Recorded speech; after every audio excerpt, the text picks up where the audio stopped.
Most likely, if you're watching this video, you're one of the millions of people who grew up during the late 90s or the early to mid 2000s, where you were just young enough to experience life before the full potential of the internet was realized, but now you're a full adult, or very close to being one. And you've been conscious of the pre-internet world, but also how everything has grown into what it is now, for better and for worse. I feel like one of the markers that bridged the two worlds was explicitly portable gaming consoles. Like, yeah, we did have the Game Boy and the Game Boy Advance before then, but let's be real, portable Nintendo peaked with the DS Lite and the 3DS. Sony had their own version as well, and that was the PSP. That was probably one of my all-time most played consoles, probably just shy of my Xbox 360.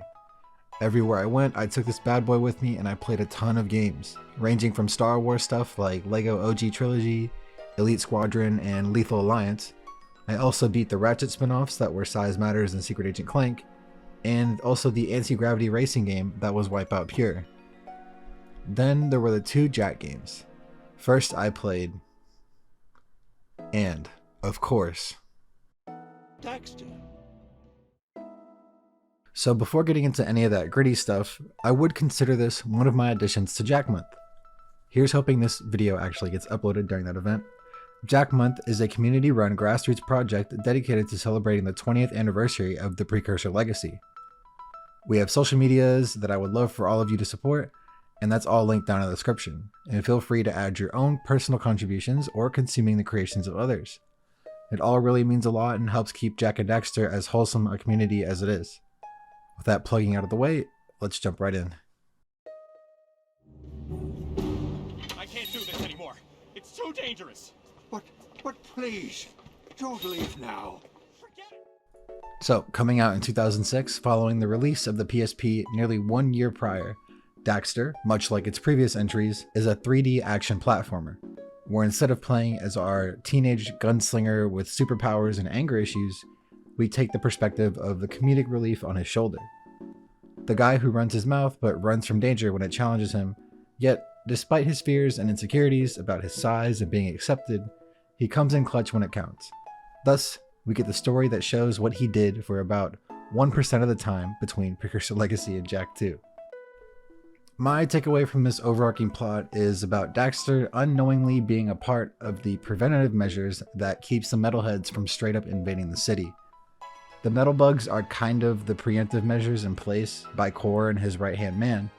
Along the way, he meets cool characters that unfortunately never make an appearance in any of the other titles, and unfortunately, due to multiple factors, such as it not being directly developed by Naughty Dog, though containing ex-employees of Naughty Dog as well as Blizzard. Also, the hardware limitations on the PSP as well as time and budget constraints. A lot of things don't get to be as fleshed out as I would have liked. But I think for a 2006 game on the PlayStation Portable, I think this game gives the console game that's based on a run for their money. And I still applaud Ready at Dawn for giving us what we got.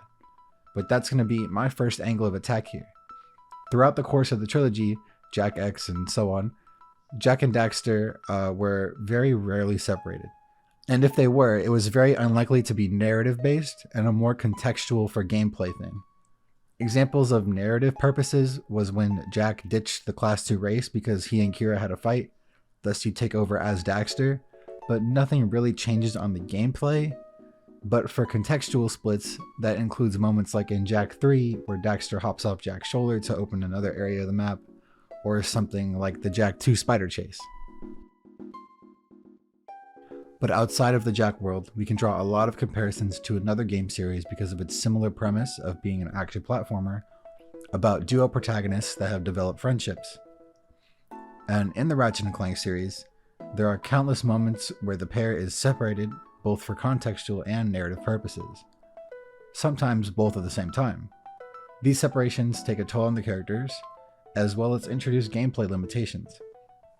I will add a bit of a caveat though, as Ratchet & Clank has had consistent support from both Sony and Insomniac from PS2 to PS3 to PS4 and now the PS5, while we haven't seen a new Jak game since the PS2 PSP era. All that being said, to say that when Ratchet & Clank are separated, it's a big deal. Both characters' movement capabilities are restricted, like Ratchet loses his long jumps, the crouching high jumps, and gliding, unless there's some third item that allows you to replace some or all of these, like the charge boots. Clank by himself has severely limited speed and vertical, but he can glide though, and Gadgetbots can help with platforming. But it's not only gameplay that's limited in Ratchet and Clank. Anytime the pair is split up for narrative, the plot usually becomes centered around that for at least a portion of the story. This includes dialogue and the actions-reactions of other characters. Examples include Clank's kidnapping and going commando, Clunk replacing Clank in Up Your Arsenal, Ratchet trying to free himself, Al, and Clank from Dreadzone and Deadlock while Clank is completely out of the picture gameplay-wise. Pretty much the majority of A Crack in Time is centered around getting Clank back after the Zoni took him in Tools. Also, pretty much the entire plot point of Rift Apart is getting the characters reunited with their partners. Or so I've heard, PS5 shortages and all that. My point is, in these games, it's a big deal when the protags get split apart. We almost redirect the entire flow of the narrative for this purpose, and that's some lost potential when it comes to the narrative of Daxter. We could have seen a story about Daxter reflecting on the relationship with Jack in new angles that we haven't seen before. Particularly, the dream levels being an excellent medium for this, all while discovering the new world of Haven City during gameplay. But I understand the choice to implement a time skip, especially because 2 of the last 3 entries of Jack have been about the exploration of Haven City and its surroundings. In Daxter, I think the storytelling is far more visually implicit in nature, which I'm assuming purely from the number of new areas offered. While some areas remain the same by name, like Strip Mine, Construction Site, and Baron's Palace, all the locations feature deep stylistic changes and additional aesthetic details compared to the environments of Jak 2 and 3. From my angle, I get a bit of a whimsical feeling from a lot of Daxter's environments, except when doing a boss fight. Those motherfuckers are scary. Anyway, let's have a look, shall we? You form your own thoughts as I lay out Daxter's environments in front of you.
As I explored a lot of these sections of the world, I couldn't help but think that this would have been what the Precursor Legacy would have felt like had it come out in the same year as Daxter.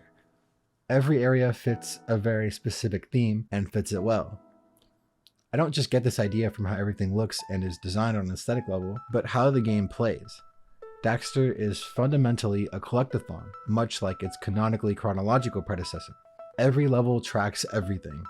How many skull gems did you get? How many orbs did you get? How many mission objectives did you get?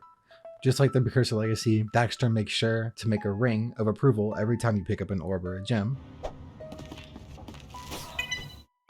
And then an even more approving jingle plays when you collect all of the things in a level.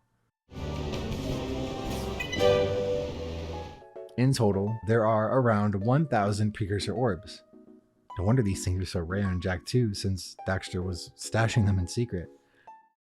Those Precursor orbs are worth a lot now. We might find a few hidden around, or get some doing difficult tasks.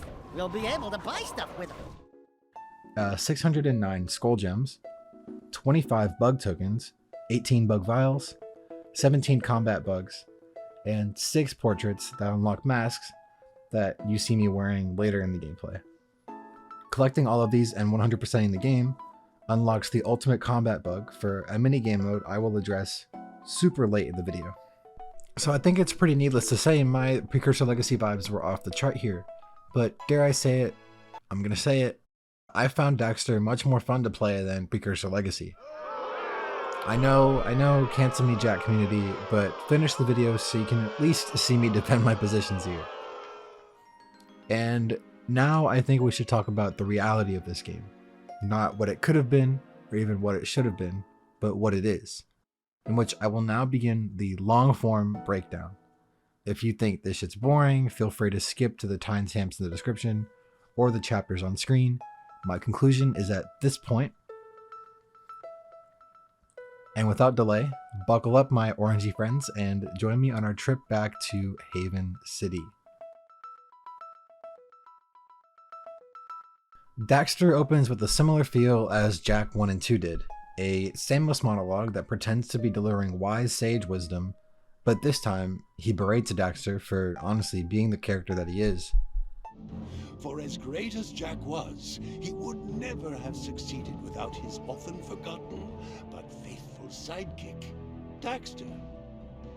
In my many years as a sage, and trust me, it's a big number, I've learned one very important truth. Behind every great hero, there is always a wisecracking, obnoxious nincompoop. And right after that, it throws us right back to the exact moment that Jak 2's intro left us off with. Which is definitely good for nostalgia bait, but we see everything from a different angle. This old man Osmo tries to investigate the commotion only to come face first with Daxter tackling a KG. And nearly 2 years later, Daxter is... wait, 2 years? Okay, 2 years later, Daxter is drunkenly telling his famously fake story from Jak 2, but replaced metalheads with lurkers. We're not really shown or told how much time canonically happens between the beginning of Daxter and the beginning of Jak 2, but Daxter sleeps a couple of times as required by the narrative and by my own choice, and you can kind of headcanon these sleeps being the mini time skips, kind of like a JRPG or something.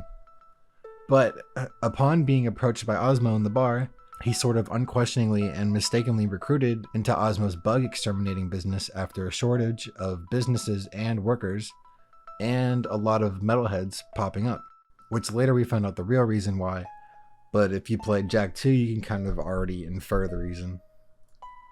So now we gain full control of Daxter, and our first objective is to show up to the first day of work. Here, the first convo from Osmo is getting a bug zapper, and he tells us to learn the basics by clearing out a nearby hotel of a bug infestation. No BS, no fluff. We're here for a Daxter game, baby. Let's go! They teach you a bit about what you'll be collecting for the rest of the game, and how to double jump, and that path guides you right to the hotel, which honestly I think has an incredibly lit and tightly designed lobby. Whoa! Get a load of this place! But after speaking to the concierge, he primes us to be eaten alive by the bugs, so we grab the key and head up the elevator for a good vor session. The bugs up here ate the last exterminator alive.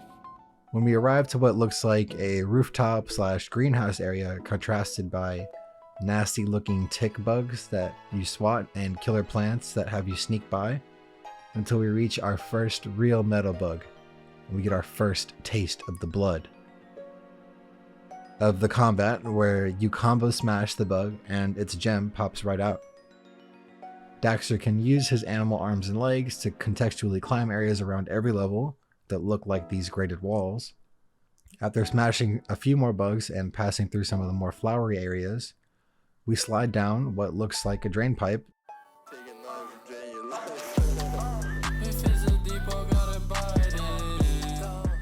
into the room sections of the hotel that appear to be totally abandoned. And again, I have to applaud level designers here for, first of all, high levels of detail and atmosphere and functional gameplay features like bouncing off the bed and crawling through the vents. And then this room with the huge dining table is where I get my first real sense of perspective from Daxter.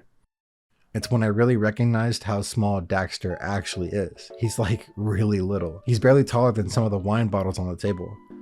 And being able to create that feeling of smallness for a kid who's 6'3", That really is something born of developer talent.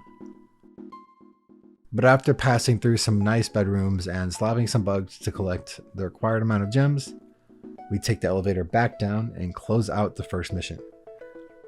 But I have this feeling like I'm forgetting something. Whatever. Anyways, I think Daxter doesn't come out swinging. However, I think this is a deliberate and good choice because Daxter isn't about high-paced non-stop killing. It's a bit of a slower burn than most of the other Jak games, aside from the Precursor Legacy, which seems to be a running theme here. It gives us a foundation that has room to ramp up into the climax and the finale of the game, which we will obviously get to much later on. Next, Ozma sends you straight into the construction site to clean up more bugs. A new addition to the enemy roster is a wasp metal bug type that floats just high enough and attacks fast enough to prevent grounded attacks from hitting, so you have to pre-fire Daxter's aerial spinning attack. As far as new platforming, we get the zipline mechanic and the net grabbing type thing that we did in Jak 3 way back then. Eventually, after moving through the construction site, you crawl into an event that triggers a cutscene where we meet another supportive side character. That ain't no bug! And you're too scruffy to be a creeper. Welcome, suspiciously underdressed to combat insects, Taryn. She has a bit of a banter with Daxter and for some reason just brushes off Daxter's low-key creepy advances, but all that's a conversation for another more broad video. Regardless, she gives Daxter another tool in the bug-killing arsenal, which is the spray gun that stuns bugs when you spray them. He has a big girl's way of taking out bugs. You get the creeps. I'll get that crane moving. Which is particularly useful on these wiggly worm bug types that normally dip into cover after taking a hit, but if you stun them prior, it'll let you full combo the 4 hits needed to steal their gem. And after a few rounds, you fully cleared out the construction site and make your way back to Ozma's shop where Daxter first meets the villain of the plot. The guy who I had to look up his name because I'm pretty sure they don't even say it, or if they do say it, I was too stupid to even hear it. But Kaidan is secretly the right-hand man to the Metalhead leader, working as a double agent within the walls of the Baron, and much like Metal Core, can transform between full bug and human form. I don't really care much for this guy, but he serves a fine boss fight at the end and I don't hate him. He has a part and he plays it. Miss you, Osmo. I will eventually run you out of town. You'll be bug bait soon enough. What insect crawled up his butt? But Kaidan's initial threat is that he will shut down any extermination shop that doesn't meet any outrageous quotas. Not that we're actually shown these quotas, but it kind of doesn't matter given Kaidan and Metal Core's full motivation. They were going to move the goalpost to find any way to shut down the shop regardless. But before Daxter can find out more, a bug alarm goes off that introduces us to the vehicle gameplay within Daxter. A very, very minor thing in Daxter that I actually liked as a kid and still find fun is going through the warp gates. Daxter actually has to jump into them or drive into it, and it kind of adds a bit of player agency to the game despite its general linearity. Versus in the Jak-centered games, going through the warp gates happens after pressing a contextual button, and then Jak would commence an animation by himself and then transport. I remember being a kid and just going back and forth between portals just because I thought it was so shocking to my kid brain that you could actually go through the portal yourself. But in this mission, Daxter is tasked with running over plants while spraying them with a green cleansing spray. Kind of familiar here. Where have I seen this before? It's Jak 1. Yeah, another direct parallel between the Precursor Legacy and Daxter. Also, Jak 3 if you remember that mission as well. But after dousing all the plants, you come into contact with the first boss, if you want to call it that. Maybe mini-boss? But all you have to do is chase it around the arena, similar to chasing any kind of creature in some sort of vehicle in Jak games. Whether that is Metalhead Scouts in Jak 2 or Lurkers in TPL, it's the same vibes. But after 3 taps, the queen explodes and yet another job well done. After all that day's hard work, Daxter feels like he needs to catch a nap, which, yeah, I felt that. I think this is the first and only time the game makes you sleep to progress, and after collecting increments of 100 orbs, you unlock certain dream levels that can be returned to at any time, provided you have the orbs necessary to play the levels. Each of these dream levels is referenced to at the time pop culture, such as The Matrix, Lord of the Rings, Indiana Jones, and Braveheart, where Daxter portrays himself as the untouchable hero. Unfortunately for him, some of these games are easier than others. The Braveheart one actually being the easiest one for me. And if my high score was 729, I can't imagine what some dedicated player got out of that.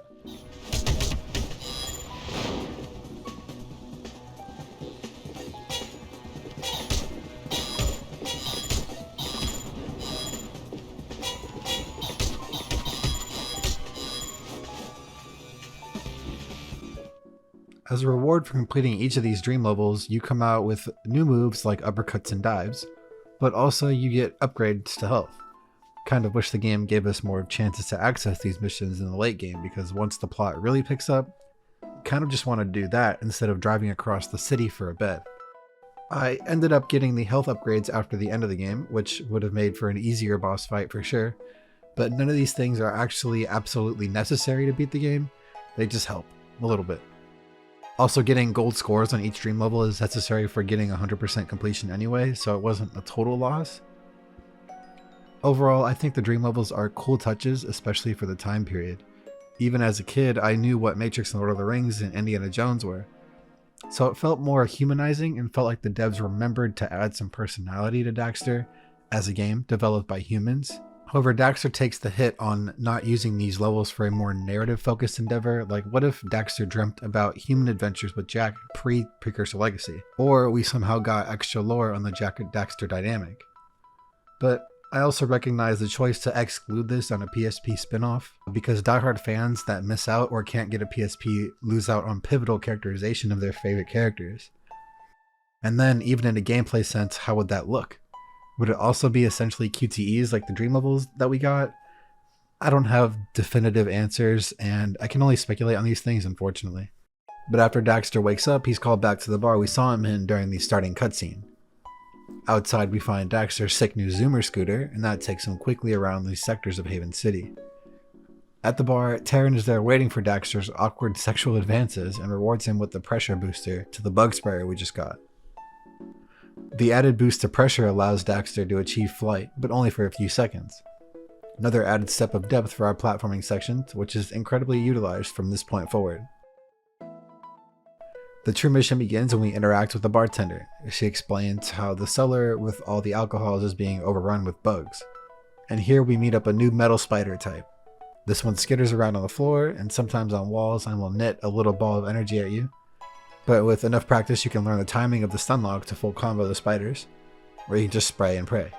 Depends on how you want to play. Along with the flying, we get to play with a new mechanic with fires. Obviously, any sort of compressed gas, especially one that kills bugs, will be flammable, and that allows you to not only attach fire to the end of your sprayer like a lighter and hairspray, but you can use fires to gain extra height during your spray glides, which I think is a genius way to spice up the combat and encourage awareness of your surroundings in all levels. Really late in the level, we get one more new type of bug, which kind of is like this mantis type that is not only quick and strong, but extremely tanky. Its only weakness is that it has severe asthma after inhaling your bug spray, where this bad boy would tank a full combo, in which you need an extra finisher to kill it fully. The only thing I was a tiny bit disappointed with is that most of the ground-based enemies get smashed when you end with the combo finisher, which I think is always very satisfying, but this brute doesn't get one of those effects. I think the somewhat skillful defeat of it should be rewarded with one of those effects, but it's definitely not some game-changing critique, just something I noticed. Finally, after platforming and bug smacking, you reach the end of the level that I think is a pretty neat contextualized QTE or QuickTime event. I know many people hate these, but I think I'm in the minority when I say I don't mind them. Especially in Jak and Daxter, where controls are typically responsive and reliable. They're a bit cooler too when they're contextualized like they are in this specific instance in Daxter, rather than just the floating PS2 symbols dragging across the screen. That's not to say Daxter doesn't have these moments too, but I just thought this one was a really clever way of including a QTE without making it redundant and boring, for whatever that's worth to you. I personally don't mind QTEs with the emphasis on speed and accuracy. Cutscene based ones are a bit of a different story though for me. Anyways, I climbed my way out of the bar's basement after taking care of their bug problem, and next we get word about a problem with the subway system and bugs chewing through the electrical wires. Said there were some bugs chewing through electrical wires. And after I collected a bunch of orbs hovering in the area because I unlocked the pressure upgrade, I still tend to feel like there's just something this game is forgetting about. Regardless, I took the elevator down into what I think is one of my favorite levels design-wise. It's just unfortunate they didn't contextualize this area more within the dialogue or weight in the plot, because look at this place. It really brings out the cyberpunk that Jak 2 and 3 were inspired by, but it cranks that up to 10. We get hologram kiosks, endless graffiti, neon lights, bullet trains with jet thrusters on the back. We get introduced to one of our last types of metal bug, which is this scorpion thing with buzzsaw claws. They zoom at you pretty fast, so you either gotta dodge quick or preemptively spray some of the green juice before they hit you. But at least these guys stun lock from the bug zapper for easy full combos. After making our way through a few more rooms and drawing out some bugs, we get to the real meat of the level, which is the top of the train platforming.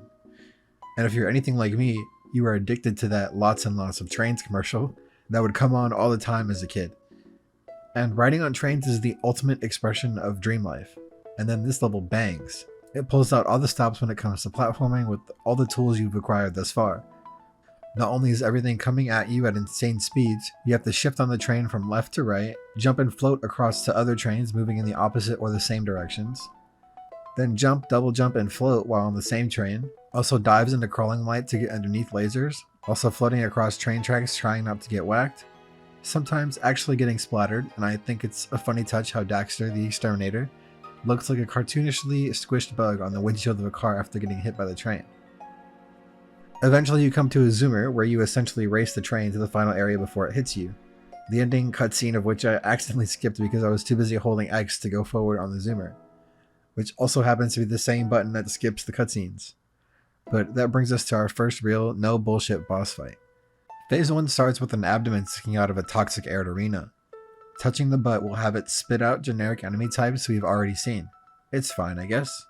After 3 waves with the regular bugs, it awakens the true boss fight, revealing a monster that's about 15 times larger than Daxter himself. One strength of this boss fight here is that they don't tell you really what to do. Whether or not it's intended by the developers, not knowing exactly what you should do in a fight is pretty realistic, and with limited arsenal and weaponry, it leaves room for experimentation. As you can see, at this point I did dodge the attacks a bit, but I tried smacking the head with the bug zapper. But little did I know that I needed to smack the abdomen again, but only after forcing my green juice into its nostrils. Do bugs have nostrils? I accidentally figured out the real solution after floating above the attacks, and the float hitbox caused the boss to freak and reveal his abdomen for me to swing at it again. I repeat this 2 more times and the boss adds another attack to his arsenal where it leaps into the air, and the only indicator you have to avoid it is its shadow before it lands. The landing reveals its abdomen once more, but very briefly, therefore requiring good floats and good positioning. The final phase that occurs during the last 3 hits of the boss combines both the line attack and the leap attack into one full phase, where the boss alternates. Kind of wish they added a new attack to this phase instead. It would have sold me more on the bug getting angry and angrier. But anyway, the boss collapses on the floor and reveals the exit path, and Daxter heads out back onto the street. It's a bit unfortunate here that Daxter doesn't tell Osmo that he just killed a Godzilla-sized bug in an arena, especially since it was so close to the populous part of the city. But you just get assigned another mission with no mention to the monster you just fought. What took you so long, Daxter? You didn't wreck the transit authority's zoomer, did you? Oh, well, never mind. We've been given access to the power station. Head up there. I've got a distress call from the strip mine. Heard about just over a quarter through the game, I'm starting to get hints that something is missing.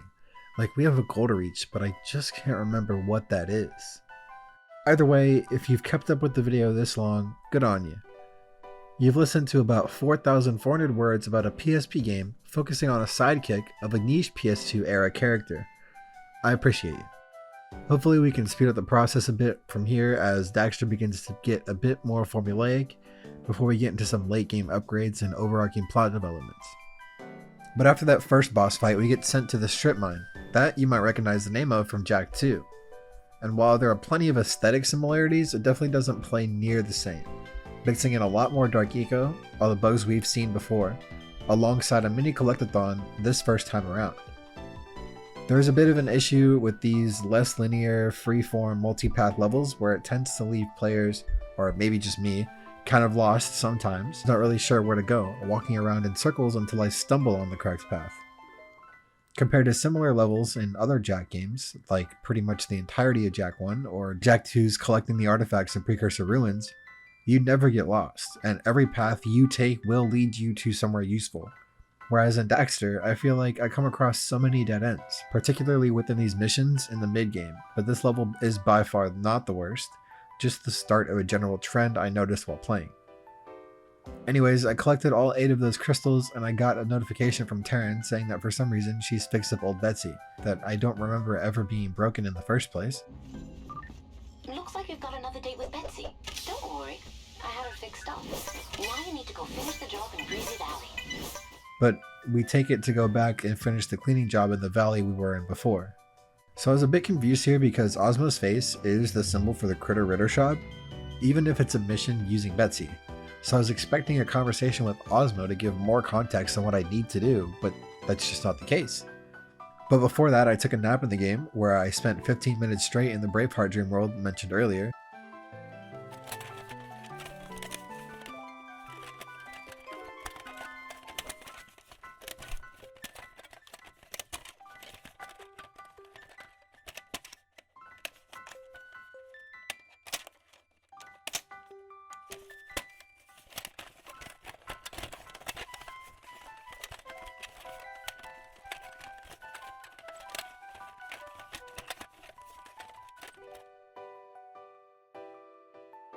And then the first Lord of the Rings level. 28 minutes later, I was still trying to trigger a cutscene with Ozmo until I finally realized I needed to be in the back end with Betsy and go through the portal.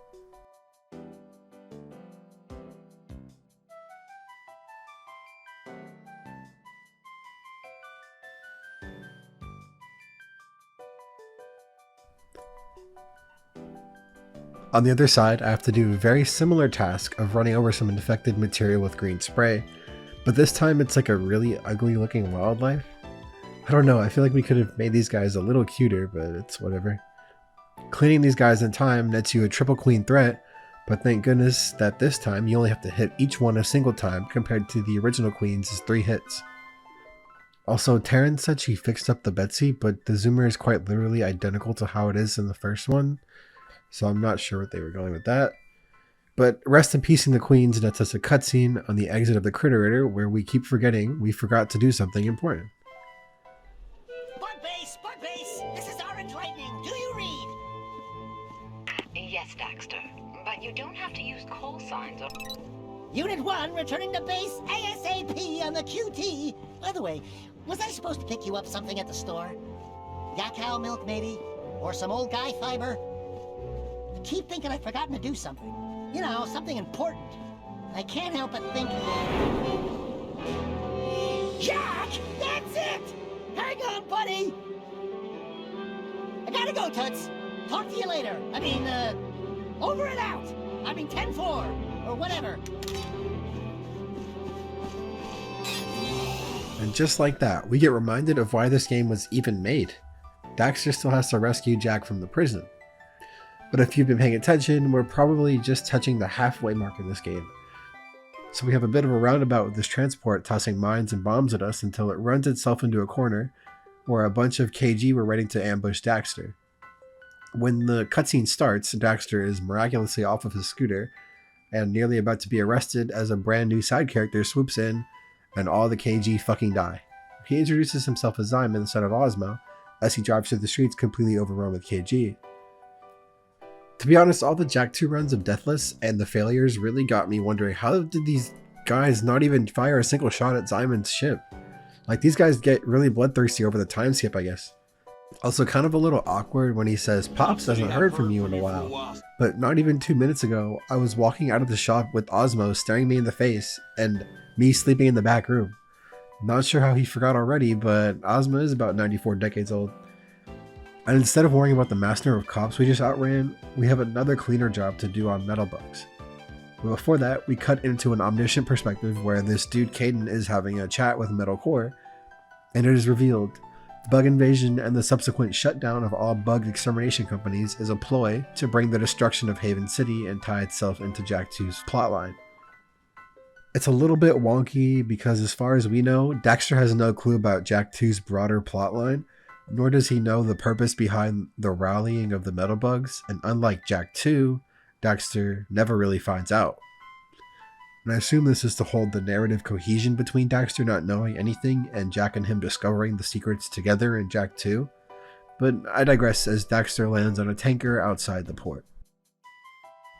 The tanker, I think, is another really cool setting for Daxter considering his size. Tankers are already massive jungle gyms to full-size humans. It's like an island for a whole ass atoll. And the developers didn't hold back either. I really like how this level feels. There are these moments where you get a real sense of scale when you bounce on fabric, and despite the incredible height, you can still barely see the full corner of the ship that you were in. And then I got crushed by a box. But the coolest part of the level is getting through the inner workings where everything is industrial and steamy and falling apart. Also got crushed by a gear. Finally, after traversing the innards of the tanker, we meet our final silly side character, and that is Tick, named Tick. Very creative indeed. He mostly is used as a contextual QTE tool, and a tool to be killed later on. We'll get there. That tanker lets out into the port of Haven City, where Terran was waiting for us and gives us our second to last upgrade of the bug sprayer, which is now a flamethrower. And this thing is basically the same as the green spray combo with the open flames from earlier in the game, but now part of the actual equipment list, and it consumes green meter much faster than the other spray. While I wish we could have stuck to the red, blue, green, yellow, dark eco aesthetic that we had in the past, I do have a headcanon in the sense that Jak was an eco channeler, and as far as I can tell, it's kind of Jak's thing to have multicolored eco weapons, whereas everyone else that exists just has like generic weapons. And Daxter himself continues that trend, and I don't mind it too much. Now we're onto the home stretch, only about 10 full levels left until the final boss, and most of these places stick very close to the Daxter formula. And I'll pretty much just be glazing over things from here because I'm pretty sure you guys are tired of me saying Daxter went places, left a trail of dead bugs. Anyway, first up we have the distillery. The aesthetic and vibes of this place are pretty identical to the underbelly of the bar from earlier in the game. Even down to the same enemy types, which makes sense because both areas are underground alcohol production or storage facilities. But the distillery features opportunities to use the flamethrower attachment, from collapsing bridgeways, high platforms, a rising tide platforming section, also very reminiscent of Precursor Legacy by the way, and precursor orbs that require that bit of extra height to get to the end. Something weird I found out when trying to combo moves together to look cool is that the flamethrower, while being used in the air, seems to not actually burn bugs, but it stuns them like the green spray. Look how I hit this guy with the uppercut and try to spit on him with the fire, but he just kills over like a regular spray gun. Kinda wonky, but worth noting I guess. And with that, we beat all the bugs in the distillery pretty quickly, and next up they take us to what seems like a lurker fish farm or fishery. My only issue of which is the fact that the size of this facility feels massively incongruent with the area that you enter. Especially considering the size and structure of Jak 2's indoor areas, but I do think it's good use of space since so much of Haven City is blocked off. We pretty much only get about a third of the port and about a third of the industrial section of the city, which makes sense world building wise since these are the most middle class of the middle class areas in the city. These parts of the city that would be the most impacted by the metal bug infestation, while also having the means to afford getting rid of them. Whether it's intended or not by the developers, I was able to logic bro my way into a headcanon, so I think it's fine with a limited setting. Especially since the levels go hard for the most part in terms of design, I might have felt worse getting a full expanse Haven City rehashed for Daxter, but the individual levels would suffer as a result. That being said, and continuing this level while ignoring any proportional inconsistencies, I find it to be pretty great. Not only in terms of feel and gameplay, but it's got this interesting sense of world building where it adds to what people of Haven City eat on a regular basis, other than the fruits we see in the markets of Jak 2. And also there's this part where Daxter comes face to face with a giant fish, like some Godzilla shit. Luckily he's clamped down, otherwise this guy would probably roll over this whole place. Also unfortunate that he stays this way and just kind of background decor rather than actually being part of the level, but it's still pretty cool. Part of the way through the level, we run into Brooder, which I'm unsure if it's the same Brooder from Jak 2, but it probably is, since that Brooder in Jak 2 also has fish on his stand. Or maybe there's just a lineage of Brooders in the Lurker line. We can't really know for sure since Daxter kind of doesn't recognize him in Jak 2. But he instructs Daxter that the main storage facility is where most of the bugs camp out when they come in. Orangey pal, me brooder, me own fish cannery, but me nasty metal bugs eating all me fishy foods. This part also features the return of the Lurker Shark sorely missed in Jak 2 and 3. Truly a fan favorite spooky moment when swimming in the waters of Jak 1. But these ones are much faster than those sharks and will straight up leap out of the water and swallow Daxter whole. It's a bit janky and a little annoying giving the straight back camera angle on the PSP, but with some timing you'll get through just fine. After some platforming and bug combat, we see that Godzilla fish, but in live action this time. And this is kind of what I mean by proportion and congruity, because how in the world would this fit in the open air of Haven City? The dude is as tall as some of the cranes, unless, of course, we're not in Haven City anymore. We haven't taken any warp gates or some sort of extreme increase or decrease in heights, nor is Daxter actually running that far since he is very little. But I digress. It's still cool. I just don't think about it too much. But momentarily we clear out all the bugs and take the exit back to the port of Haven City. That brings us to the next mission, which consists of another vehicle level, where Zyman is riding in the side seat and I gotta drive close while this man throws whole ass high explosive grenades at metal bugs that look more like something out of James Cameron's Avatar or Monster Hunter World rather than Daxter, but it is what it is. It's a short mission because I just spam a bomb attack while driving as close as possible.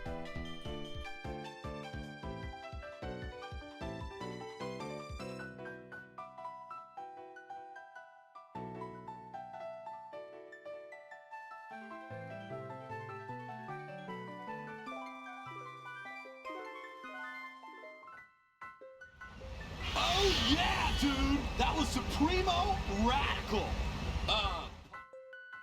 Next up is the second part of the construction site, where a door I saw earlier is accessible this time, and an elevator takes us up to what seems like the tip top of the construction site, which plays more like a jungle gym at an amusement park, and I kinda like that.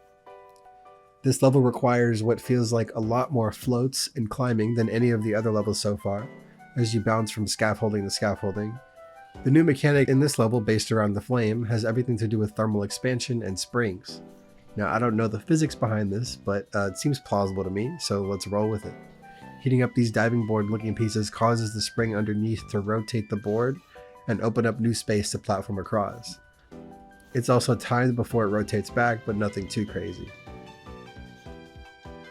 We take one more elevator up to an area that has 4 termite hives we have to burn up. And the termite threat actually kind of makes sense since a lot of the foundational structure here is made of wood, and termites can rot these things away and cause severe injury. If it wasn't for Daxter's keen extermination senses, I might not have known about that. My keen exterminator sense tells me that these termite mounds are the problem. Could be the termite mound and the big number underneath, but don't worry about that. After I burned the homes of living creatures, I took liberty to round up some collectibles, set some more living things on fire, and made my way to the exit. I think these next couple of levels were probably some of my least favorite in terms of the gameplay loop, level design, and just overall quality of enjoyment on my end. We get sent once more to the strip mine, where Terran gives us our last spray gun upgrade. It's basically the thermite launcher from Jak 3, but this time it's blue and can interact with the environment. Also, for some reason, you can float with it, but you can't hold the trigger and spray it on the ground, which I'm guessing is a mechanical feature so that you don't accidentally fall or miss a jump because you had the wrong spray selected. But it's cool. Just Terran overhypes it, I think. That's the biggest crime here. I suppose you're ready for a real toy, if you've got the fur for it. That's an ultrasonic attachment. It's experimental. Experimental? Ooh, I like the sound of that. Hey! Watch where you point that thing. I don't actually know what it does. It's in good hands, baby. Wait, no, actually the biggest crime here is the exposition. The miners apparently set some kind of trap for some kind of hive queen, but in order for the queen to take the bait, that's where I come in. And with no further explanation, the cutscene just ends and I'm left with egg shapes and a big old 30 on my screen. Like, are you serious? 30 of these things, and most of them are tiny and non-functional? What was the actual point here? Plus, the layout of the level is pretty trash, I think. I ran in circles a few times, and I had to actually backtrack to find the last bit of eggs. But eventually, doing the last bit, I go back to the miner where he says I have to go wait at the trap. And it's like, okay, where's the trap? There's no explanation. But once you leave the cutscene, the game dings with mission complete across the bottom. And I'm like, oh, so it must not be here. So I leave the power station, but the game is still asking for me to be there. So I'm like, okay, I jump back through the portal and I'm like, oh, lumber mill. And I stumble into what I think is the worst level in the game. But fortunately, it's not all bad for this level, and I will give it points for aesthetic delivery. I like our Canadian lumberjack beefcake here, and I like the colors, and sometimes the platforming is kind of interesting. But my god, did this level feel like dog shit to play. This is probably the worst implementation of that free-flowing non-linear level design we talked about towards the beginning. The first 4 of these purple egg dropping things are pretty obvious to loop through, but after that, the main issue with this level shows its ugly head. And it's that there are these branching paths that branch off branching paths. And it's annoying as hell that they stuff main objectives in there. I'm going to use Ratchet & Clank as another example, particularly 2002. As you can see, all the levels here have a main hub where you land your ship. You've got the vendor, and you've generally got 3 to 4 pathways that extend off this hub area. And each of these paths can have little divots where secrets like gold bolts or skill points exist, or the entire path itself can lead to an optional objective. Not for this level in Daxter though. There are about 4 branching paths, and within 2 of these paths are 2 more branching paths to the final 3 main objectives. I think it's silly design because there are these second paths that aren't made obvious or intriguing enough where I remembered to come back after the fact or even saw them. One of the ways you can do this is by guiding the player's monkey brain by putting collectibles that act as reverse breadcrumbs, or visibly placing enemies to entice the player to go over and clap them and be rewarded with the last bit of objectives or collectibles or whatever. Daxter itself does these very things in earlier levels. I don't know why it went so wrong in this level. For one of the paths, after reviewing the footage, it looks as though because of the rendering system either on the native PSP or this emulator, the path just didn't load the assets clearly, and it makes it feel like things weren't playtested and the intended path just came off like extra scenery. Whether that's the fault of design or hardware or both, I'll leave that up to you to decide. During this level, I ended up going in circles begging for any type of sign to show me how to end this torturous level for about 10 minutes before I finally found the last button I needed to stand on. I know on its face 10 minutes doesn't sound that long, but when the average Daxter level is somewhere between 10 and 15 minutes, it felt like an eternity of no stimulation for my ape brain. But keep in mind that me saying this is the worst feeling Daxter ever gave me really isn't much when it comes to the grand scheme of how bad a video game truly can be.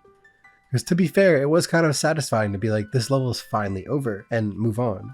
Also, I couldn't find the exit for like 5 minutes because when I was lost during the last 10 minutes, I accidentally found where the exit would be had I been there with the objective completed, but I didn't get a dialogue or a reminder that told me that the exit won't open without killing the bugs until I had got right next to the door with no indicator of this actually being where I needed to go. Anyways, enough about the lumber mill already. I collected some more stuff and took the portal back to the power station and headed outside. Wait a minute, why is the power station symbol still active?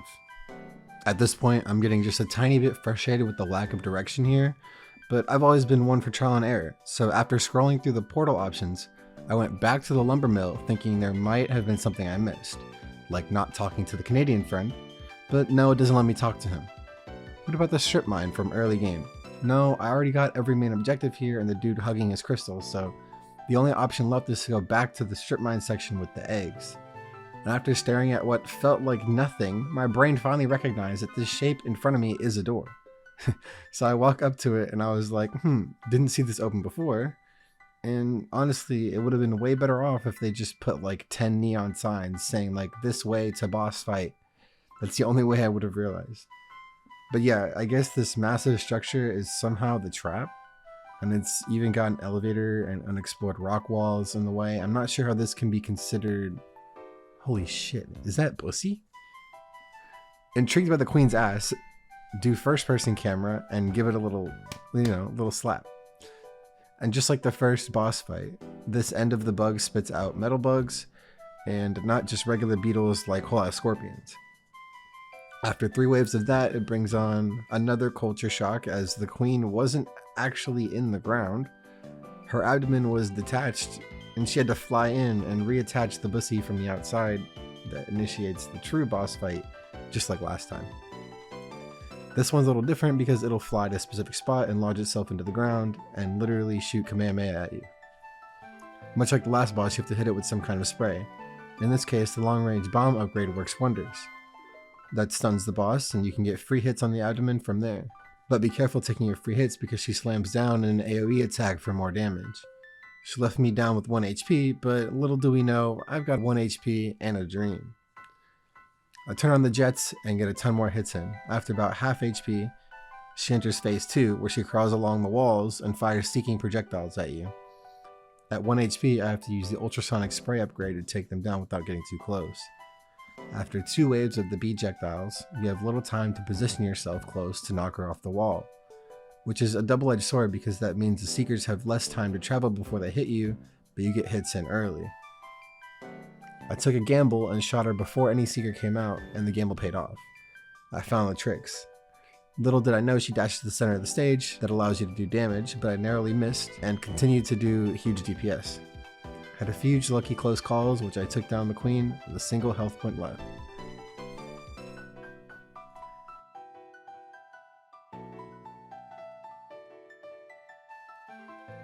Some of the hives fell off the wall, revealing the exit portal. The miner gave me some parting words and I took my leave. We're so close to the end now, I can almost taste it. But unfortunately, Simon hits us up for one last vehicle mission, in which I am the gunner now. He drives while I blast away, chipping at the health bar of one of those avatar looking dudes. After a couple minutes, I exploded the things and moved on with my day. Nothing crazy here. Also, Ozma hits you up after talking about where have you been and have you seen my son. Like, bro, I don't know nobody's son, get off my line. No, but really, it's weird. Motherfucker keep talking about where you been and where you at, despite this guy being the one to send you on all the missions. Like, dude, you know where I am. Which sometimes I have to question the writing, and it makes me wonder, like, are they trying to paint Ozmo as, like, old and dysfunctional? But it just comes across annoying rather than, like, intentional. Almost as if the people who began the writing in the beginning aren't the same people who finished the writing in the end. Anyway, he sends us back to the tanker where we go in a door off the side and ride an elevator up that takes us to a deck filled with dark eco and crates for platforming. I dig the vibes here, but the platforming definitely got me killed more times than I would like to admit. The heating up springs thing comes back in the form of timed eco valves. And it's kind of cool because you turn the valve with your fire and it reveals a new area briefly and you can explore it while also experiencing anxiety that this spot can flood back up with dark eco at any moment. One of the bounce pads sends you back into the deeper engine area where there's even more dark eco. It's got some sick going commando-esque platforming, and then you turn one valve that somehow triggers the self-destruct sequence on the storage facility. And I gotta give credit because this timed escape sequence really comes down to the last 3 seconds, at least for my run. And that's pretty scary stuff, but I'm not really sure how this level tied into the overall plot anyway. Like, the tanker explodes and Daxter somehow hung on to a chunk of the tanker with the Baron's seal on it, and that means the packages were supposed to go to the palace. But like, everything in the city has the Baron's seal on it because he's a dictator that owns the city. And he's like, you know what that means? Like, no, Daxter, I don't know what that means. Eco is the supply force of the city, unless they were shipping metal bugs, which I have no reason to believe that they were yet, implying I haven't played Jak 2. So anyway, Daxter and Simon decide they have to investigate the Baron's palace in what I think is the most perfectly designed level, aesthetically and gameplay feels wise. It's just a chef's kiss and all of the best parts of Daxter and really cancels out some of the poorly designed levels that we just looked at, in my opinion. Daxter sneaks in disguised as an exterminator, yet he actually is an exterminator. I don't know, they could have gone with something different here, but I don't really care that much. As soon as you step foot in the palace grounds, it triggers auto defenses that can be destroyed by the blue bomb gun, and spikes and lasers activate that you have to avoid throughout the entire level. And I mean, it makes sense. It's a fascistic dictator. Of course he would have laser defense grids and auto turrets in his own palace for intruders. And in some of these side rooms, you can get a little bit of visual storytelling showing us that yes, those packages did appear to have some metal bugs in them, but not all though. It seems part of Core's plan to get his own inside information on the Baron. I also think that this is one of the better looking levels. The colors are seemingly saturated and invoke a lot of vibes of royalty and wealth for obvious reasons, but also some areas encapsulates how the Baron wants to be perceived as strong and feared. It's pretty cool. I actually get some Sly Cooper vibes, honestly, particularly in this library part. I can't nail it 100%, but I think it's a combo between Mugshot's Casino from Sly 1, Dimitri's Club from Sly 2, and the Venice art stealing mission from Sly 3. That's good vibes only. This level offers a pretty unique platforming experience too because of the changing heights and using the environment that feels more natural. Like climbing on expensive tables and 6-stack bookshelves feel like something I would be doing as an Otzel in this situation, you know? But finally, we happen upon the most visually interesting part of the level to me, which is the Baron's treasure room. I honestly would have expected this man to have higher piles of gold, but that's fine, I guess. It's also understandably where the devs decided to place a lot of collectibles because it's literally a treasure room with gold pouring out of its vaults. Why wouldn't the Baron also have some precursor orbs and bug combat tokens lying around here? After just a bit more platforming, I fell my way into a grate trying to collect orbs, and this triggers a cutscene that kind of retcons a bit of Jak 3 into the Jak 2 era. We see some Count Vigor talking down on Arrow's Dark Eco Warrior program and praising the light eco prophecy he talks about in Jak 3. Daxter and Tick use plot armor to steal a map that shows the location of Jak in the prison. Dax picks up some clothes to give to Jak, and Zyman shows up on the Baron's territory somehow, and the pair take off back to Osmo's shop.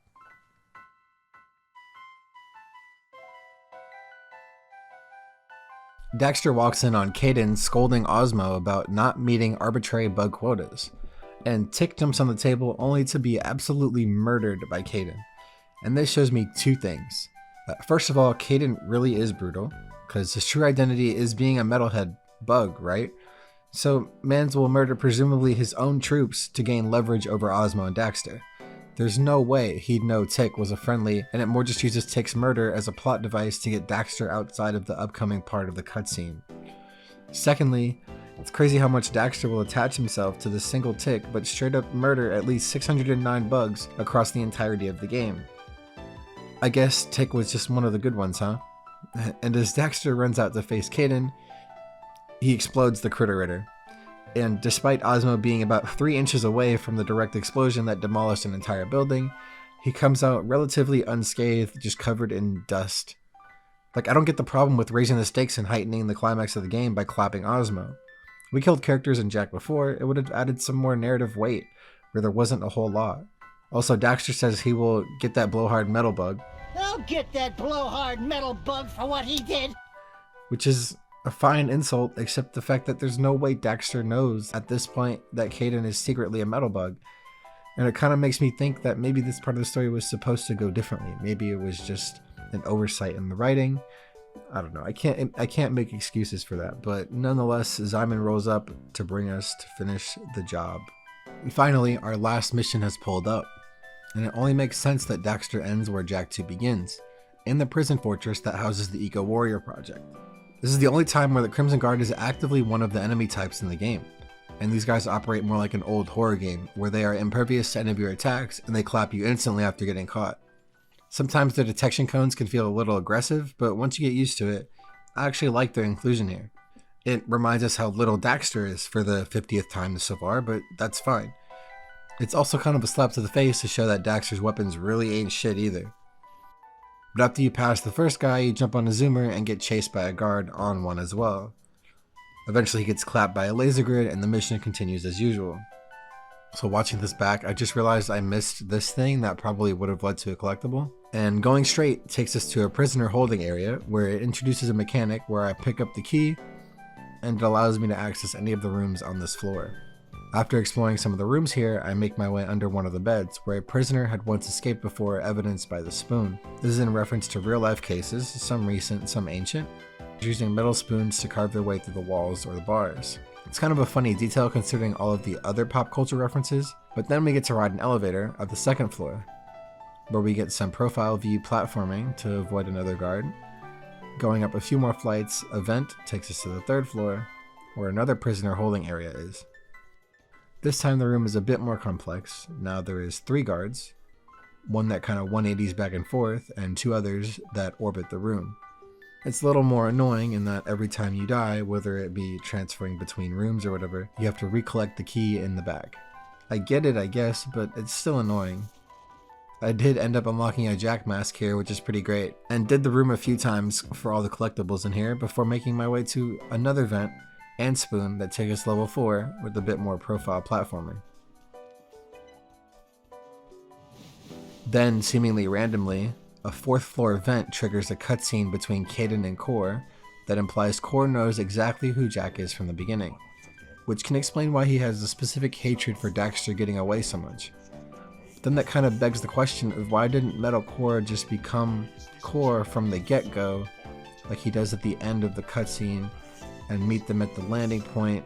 I mean, I know he did still have to fish out the precursor stone with the kid and his amulet, but he had the kid and the amulet in the beginning in the game. There's some gaps here you have to fill in with your own headcanon, trust me. I'm no stranger to this, but it's never the same as just getting the answers outright through writing. Then we get to what kind of looks like an eco underbelly of the prison, probably how they source all of the eco they use on Jack for 2 years. You float for a little and do a couple of spring puzzles, if you want to call them that, and some more platforming to reach the final room, where Daxter witnesses Jack's literal torture. Jack! I'm coming for you, buddy! Hang on! But that moment is kind of undercut by his rampant necessity to sexually objectify and harass women. Just checking. Regardless, you do a QTE, relatively similar to the one in the beginning of Jak 3, and that unlocks the door to the Kaidan boss fight, which is easily the best boss fight in the game. But Daxter acts surprised that he was a metal bug this whole time, despite him literally calling him one a few cutscenes ago. Either way, this boss fight wraps up the game very well and makes up for the slack in the narrative and the level design of recent. Hey, sleaze breath. Do you like killing metal bugs? Well, there is a certain top of the food chain satisfaction to the whole. Why don't you pick on a bug your own size? Well, yes, technically, you are actually a lot bigger.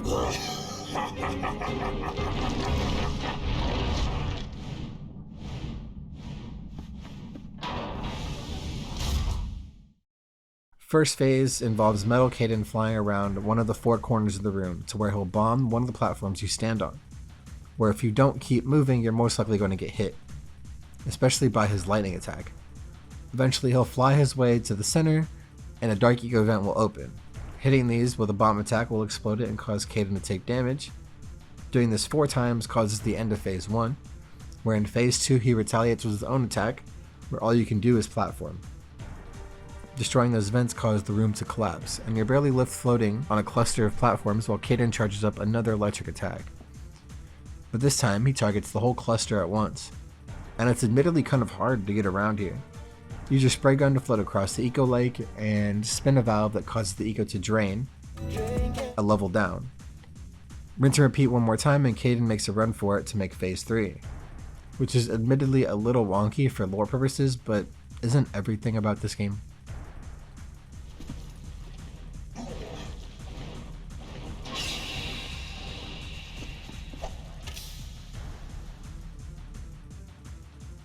After an electric attack, Kaidan will charge a spirit bomb in front of you, and you have to disrupt his charging with a bomb attack. And that will cause his tower to fall down and freeze him like a time stasis. So, does this mean that the fabled light eco is sitting right here underneath the prison? Since, you know, Jak gets the time control powers with light eco in Jak 3, so this weird stasis effect is supposed to be like a mimic of that. And this whole time, Count Beager could have just got light eco from here the whole time. Look, I don't really know what's going on here, but I'm simply going to choose to ignore it because it doesn't make any sense, and you don't need me to tell you that. Anyways, platform across the light eco stasis debris to get a clean hit on Caden, where you rinse and repeat 3 times, and congratulations, you've completed Daxter. Almost.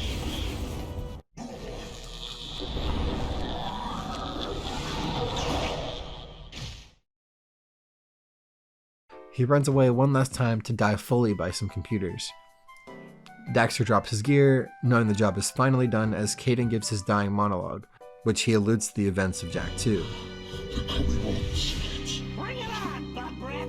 I just stopped you, didn't I? What happens? My master will be waiting for you and Jak outside. Outside where? It's already written. The city will be ours. Simon pulls up to pat Daxter on his back and undermines all the work we just did by walking in the front door. He gives Daxter Jak's clothes, and Daxter zooms up on the lift that took him up in Jak 2. We cut to a scene with the original gang of Tess, Jak, Kira, Samos alongside Osmo and Simon, and they're all chilling. While Taryn hangs up by the door, presumably the naughty Otzel at this point, with no crew in sight, which I think is a moderately fine ending. In the miraculous chance we do get remakes of Jak's, and even less likely Daxter gets a remake, I would like to see most, if not all of these loose ends tied up. And all of the retcons proactively added into the newer games would make Jak feel like one congruent universe, rather than a segmented reality with alternative facts depending on the game you play. But again, like I said, it's super unlikely, even if we do get the remakes. But hey, at least we know a modern model of Jak exists, thanks to Rift Apart. So, you never know. But anyways, this pretty much wraps up the main game of Daxter. If you choose to leave now, my final thoughts is that this is a cool way to spend an evening, you know? It's about a 6 to 8 hour game depending on how hard you want to go with collectibles, and you could draw it out to like 10 hours. But for the most part, I had a lot of fun, and even though a lot of things don't fall directly in line with the full narrative of Precursor Legacy, Jak 2 and Jak 3, it was nice seeing at least a portion of Haven City in upscaled graphics, and the added world building and detailing adds far more than it harms. Regardless, thanks a ton for making it this far in this gigantic video. This is the stuff I really like doing, and it would mean a lot if you drop some support in some kind of way, but I appreciate you. And if any of you others care, after the credits, the game drops you at Osmos' exploded place, and the front rooms are basically trashed and burned to a crisp. I spent my final moments in Daxter getting gold on the dream levels, and on this save I only have about 90% completion, which is fine. Oh, also bug combat exists, and that's cool I think. It's sort of like a rock, paper, scissors version of Pokemon, but in the Daxter universe. It also has online multiplayer, but as far as I know, none of my friends own Daxter on an emulator and would care enough to bug combat battle me after the main game. Maybe in a different era this could have truly popped off, because I think mechanics are very good fundamentals for a competitive game, but it would deserve constant and persistent love, something games on the PSP did not receive. Anyways, that's truly the end of the video. I've got a bunch of new stuff on the way, from shorts to long form gaming to live streams, but I'm also in school, so the content flow is really slow at the moment, so bear with. One day, I'll get to a better spot, but for now, see you in the next one. Later.